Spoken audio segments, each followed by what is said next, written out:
Hi, everybody out there. I think we are all ready, set up to go for the first Answers with Ava. I have today for you a panel of wonderful market owners.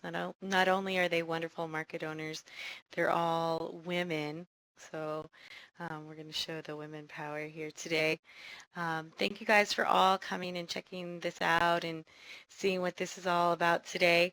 This is the first time that I've done Answers with Ava, so we're just kind of winging it, and I hope it goes well, and I hope it's something that we'll continue to do.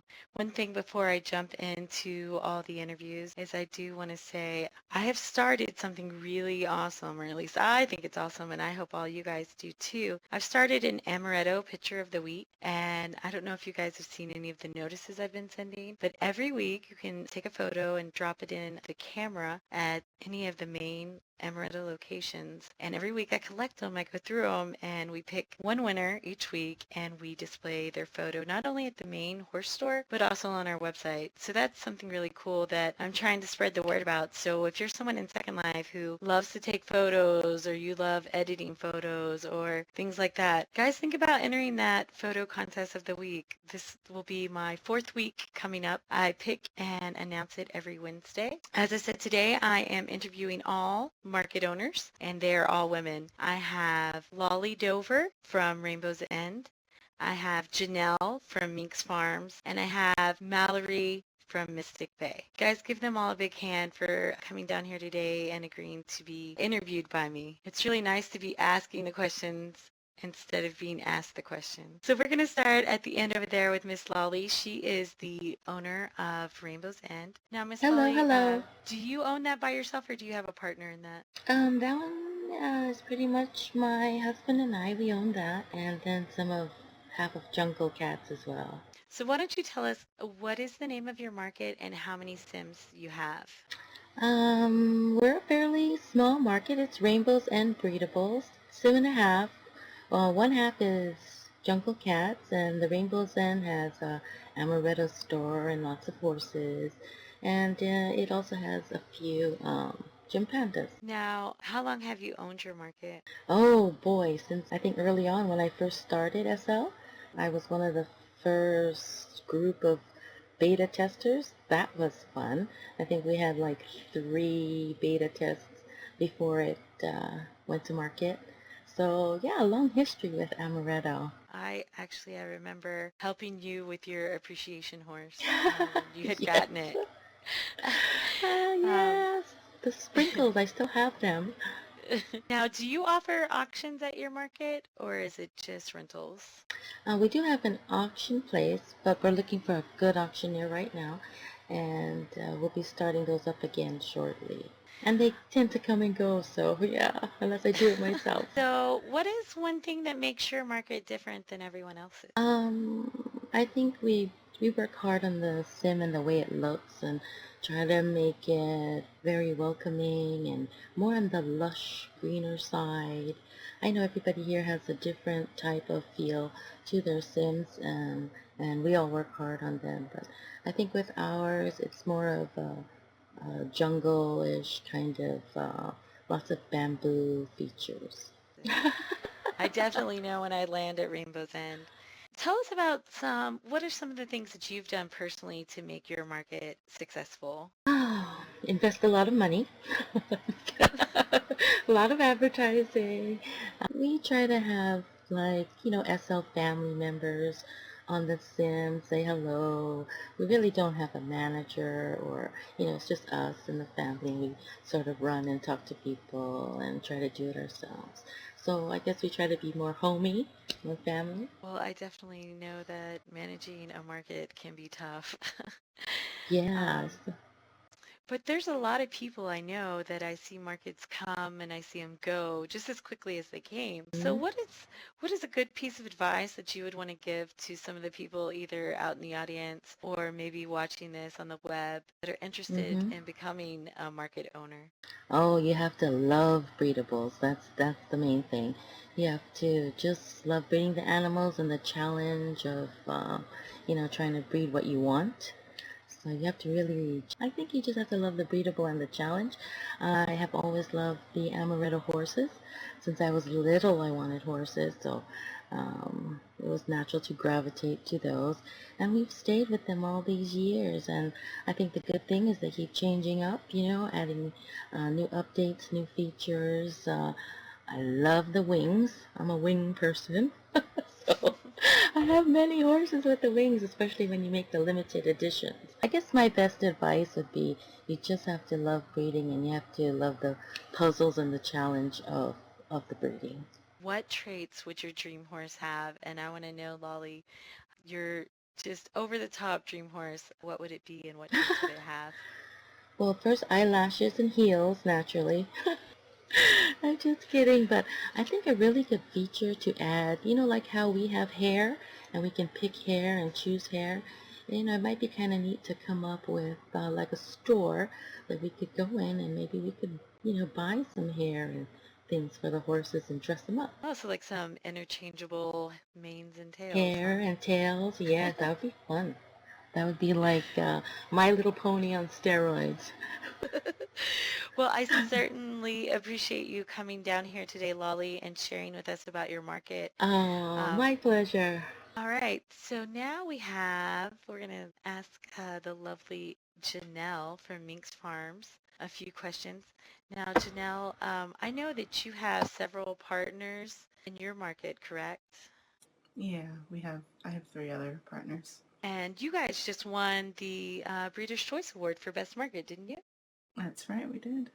Oh, congratulations on that. So why Oh, don't you thank go you. ahead and tell everyone, in case they don't know, what the name of your market is and how many Sims you guys have. We are Minx Farms Breedables, and we have a total of 4 Sims right now. Wow, that is a lot of Sims. I know that your market Yeah. is one of the bigger ones. How long have you guys owned and operated your market? We just celebrated our third birthday a couple weeks ago. So three Oh, years. wow. So Yeah. you're as old as Amaretto. Yeah, we started the same day the first starter packs came out. Now, I'm not familiar. Does Minx have auctions at its market? Not horse auctions currently, but we did for a very long time. Okay. And I know that you guys welcome a couple different breedables there, as well as Amaretto breedables. So, Yeah, that's right. what would you say is the biggest downfall of being a market owner? I would say that the biggest downfall would definitely be Second Life lost its luster to be fun for me because I spent 99% of my time working, but every time I logged in, I wouldn't even finish the loading screen and I would have an IM asking for help. And I mean, I love helping people, but you really do lose the personal time when you're a market owner for so long because people just come to you for everything. All right, so what would be some advice you would give me if I was going to go buy a sim and start a market tomorrow? Don't. I'm kidding.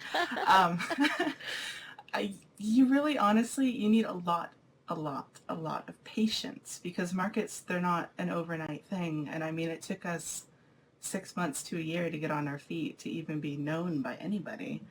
I personally spent a lot of time, a lot of blood, sweat, and tears. I did all the advertising by myself. We had no bots. We didn't use any fancied anything. It was just the human touch, really, that started the place. And another good thing to have is a bunch of friends that are willing to work for free for a while until you have some income.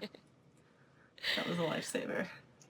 I could definitely understand that because it's hard when somebody wants to rent and they're having problems or something like that. You really have to Yeah. have a person there to help them out so you can get those renters. What would you say makes Mink's Farm different than every other market besides the fact that you guys have four Sims and you're one of the bigger markets out there?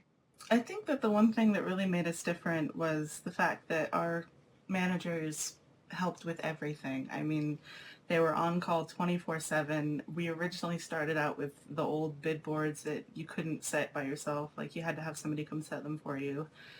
And it was a 24/7 thing. And we always had the managers helping them find rentals, help them set up their auctions. And it was just the human touch, I think, is what really made us stand out at the time and what has made us, continue to stand out is that we have such excellent staff because we couldn't do it without them. Yeah, I know when I'm horse shopping and I go to Minks, I mean, there's so much there. I'm almost overwhelmed. Like, where do I start? Which sim Yeah. do I start at? But I definitely can find a wide variety of breedables for sale there. Okay, so how about what would your dream horse, what traits would it have or what would it be? Um. Hmm.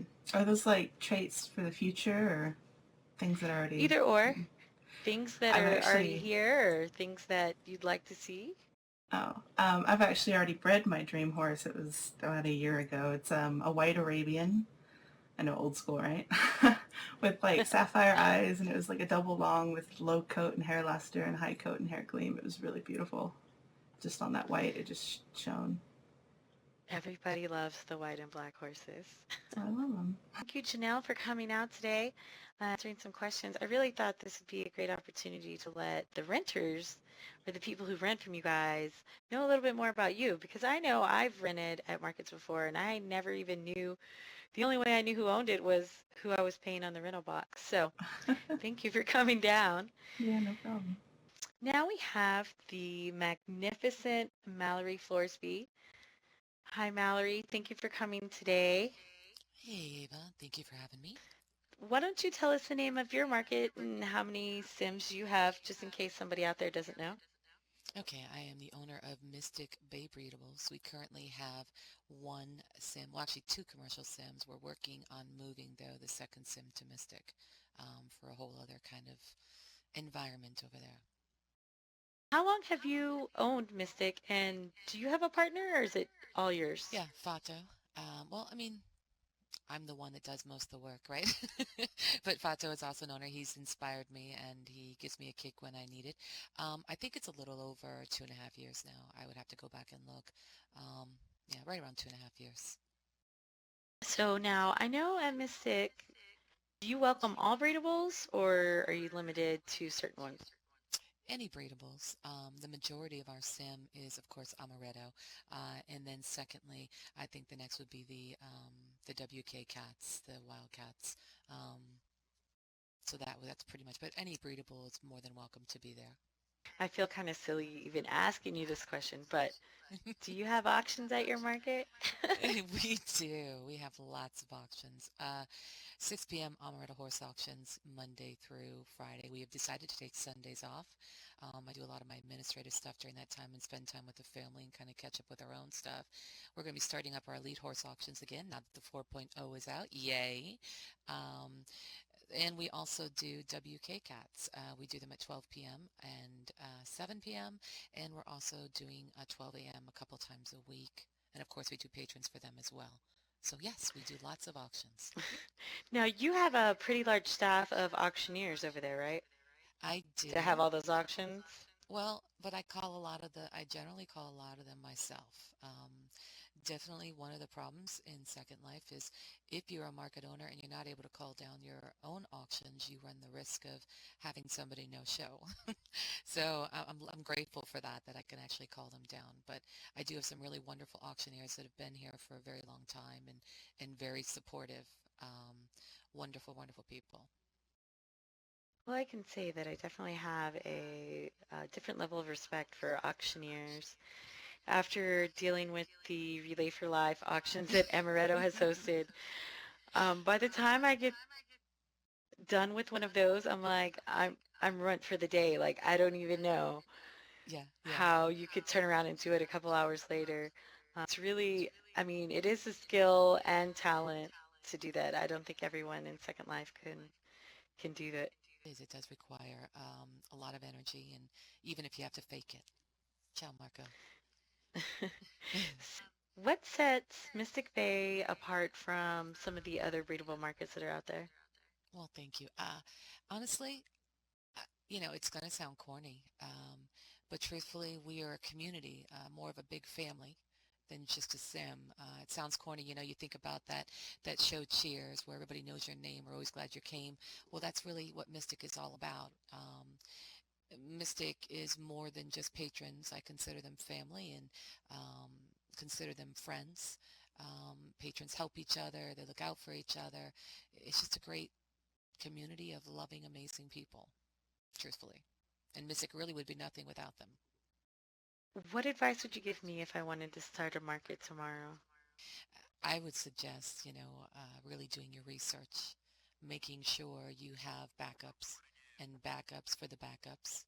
Um, Make sure you have the dedication. I mean, to do it effectively and efficiently, you need to be able to put forth the time, as Janelle said.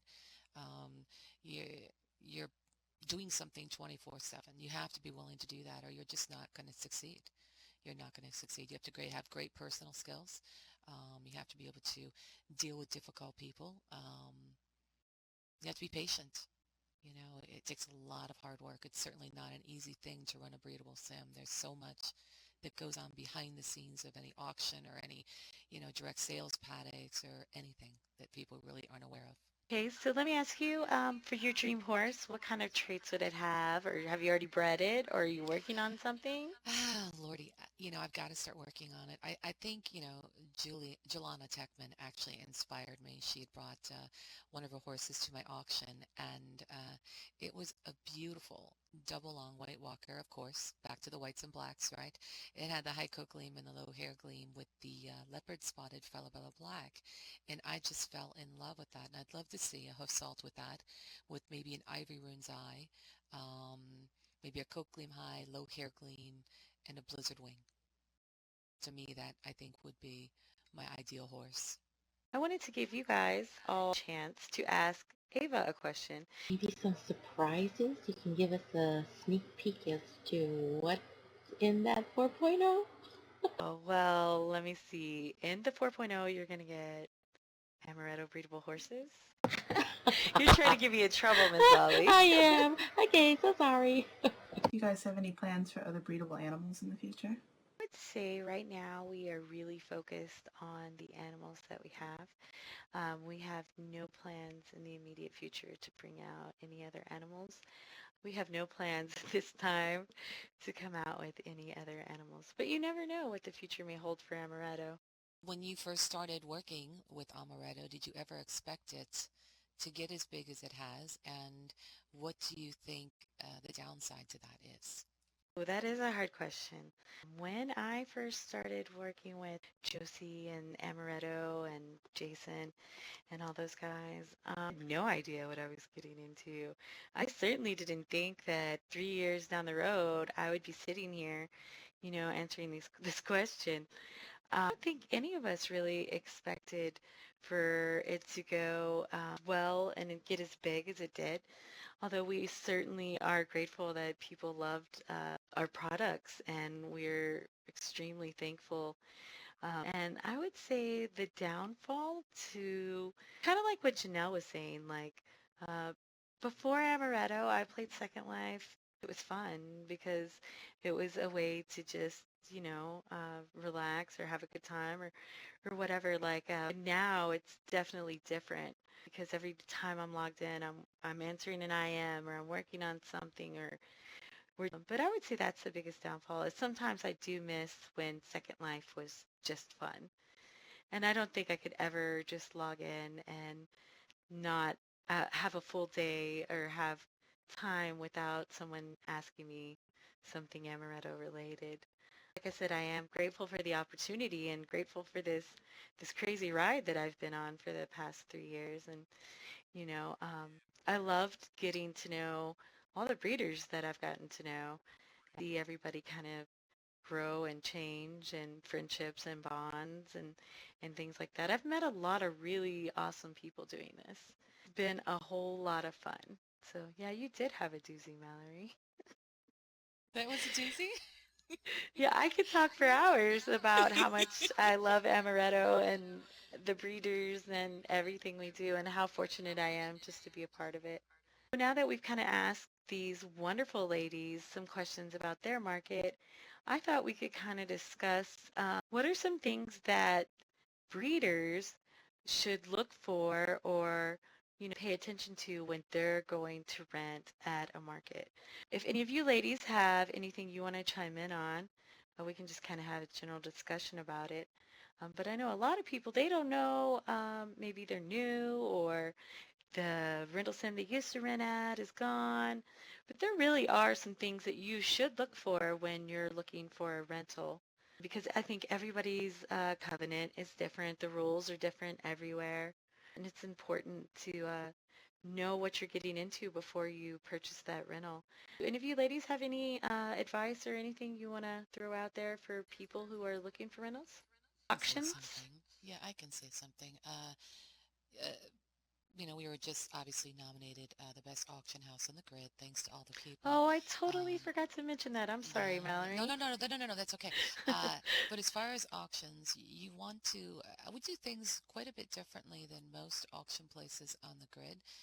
We demand early setup because I want adequate time to be able to advertise people's horses.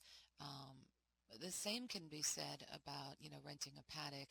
I I personally advertise every paddock on the sim. I actually send the patrons their spam so they can do it themselves as well.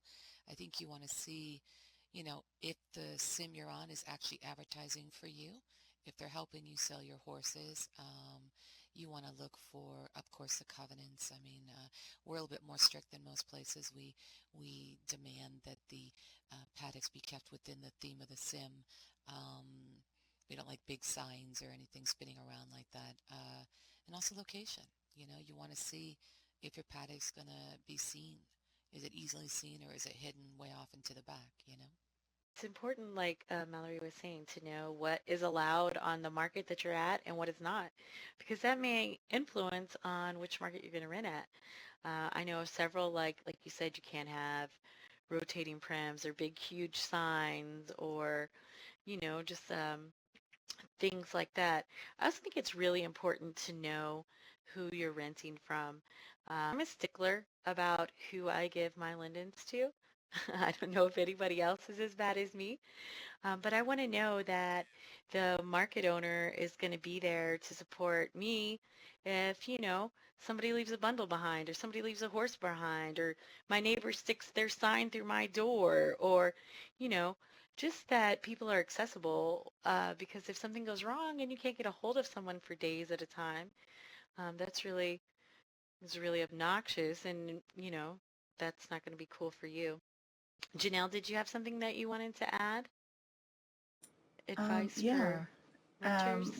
One thing that we have noticed a lot is that people wander our Sims aimlessly looking for a rental when all they have to do is ask for a manager to assist them. And if there's a rental that's already taken that they really want, we actually have a whole reservation list where we can put your name on that list and you'll get it next or after whoever is before you. Um, so I would say like the best thing somebody could do when they're exploring a market is to just ask questions. Don't be afraid to contact us. I mean, that's really what we're here for, is to answer questions and help anyone with any kind of need that they have. Because I mean, without them, we wouldn't be where we are. So of course we're going to take care of them. Um, and another thing, yeah, like Mallory was saying, it's all right. You can be shy. I'm shy too. I'm kind of shaking over here, but uh, like Mallory was saying, there are rules, and you should really read them before you rent. And then, because I mean, I've had a lot of instances where somebody didn't read the rules, and then they broke the rules, and we would contact them, and we're like, "Can you please follow these rules?" And then they would get all mad at us, and it's like, well, if you had read them, we wouldn't be having an argument. I mean, so, and I mean, I understand that there's also like language barriers and things like that, but we really do try to be understanding with people. We give them a day or two, things like that. Oh, Well, I think when you look around, you have to know for yourself what you're trying to do. Are you trying to sell? Are you trying to breed? What kind of market are you looking for? Like our market, mostly a lot of breeders. People, because it's low price. They put down their horses, and they're not for sale. A lot of them, they're just breeding horses, and that's fine. And I've rented from Janelle for forever, right, Janelle? Because her market's yeah, different. sure. They sell and horses move. So, when you have to know what kind of market that you're looking for, and the price, of That's course. that's very true. Nothing. is more irritating when you've been looking for that horse to buy and you find it and you're all excited and it's not set for sale. I can definitely understand that. Well, like I said, I do appreciate all of you wonderful ladies coming out. Lolly Dover with Rainbow's End. I have a sneaking suspicion if you visit her market that there might be a Zodiac birthday edition horse there. Not really I sure, wonder but I why, think. Ava. Um, so go definitely visit Rainbow's End. It's got an awesome little jungle theme going on. And Janelle, I'm not going to try to butcher your last name, with Minx Farms, like I said earlier, a huge for-sim market, winner of the Breeder's Choice Award for Best Market. People have been to Minx, but if you haven't, check out hers. And of course, Mallory Florsby, her sim, Mystic Bay Breedables, they won Best Auction House, and Mallory personally won Best Auctioneer. So these ladies all have great successful markets, and I appreciate you guys taking time out from your markets and your auctions and everything you got going on to come down here and speak with me today.